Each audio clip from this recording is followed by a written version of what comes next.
Abarukwenda kwate benda ya NRM mu karwa ka primary nibagumiza mu kwakira za fomu ezi nibaziha kitebe kikuru cha electoral commission habwa NRM muri Kyadondo kandi rizoba abantu bakwingana 58 nibo bayandikisa obwe enamba yayongera kuhika ahari 13 Ankole 46 MPs 18 district woman MPs and 8 LOC5 Masaka 22 MPs 5 woman MP, 7 LOC5, Mubende, 14 MPs, 4 woman MP, 2 LOC5, Rwenzori,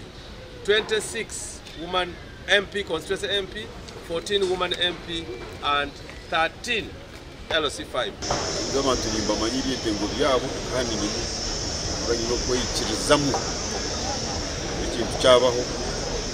bakikora nko kurengurira kukikora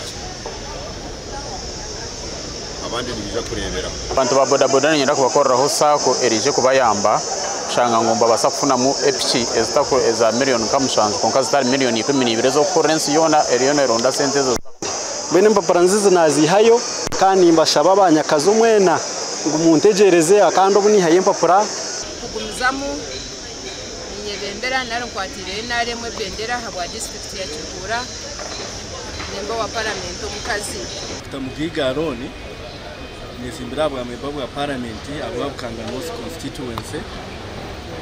izoberi ni hayo empapura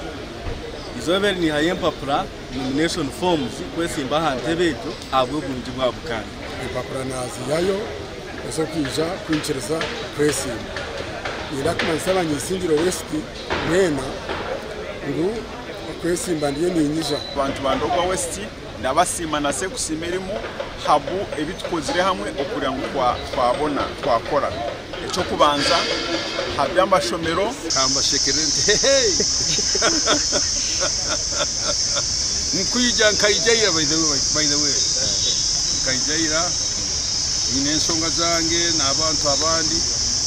abwaki nagarukire hine na ba minister na ba MPs abakamwanyogu okuyayo empapura. What do I say about this? The NRM is too popular to be defeated by mediocrities. Abasya abarukwenda kwesimba ahantebe zarzumuna zumwe bina masuko kugira ngo itafarere bata ahantunguka yebyanga byabo.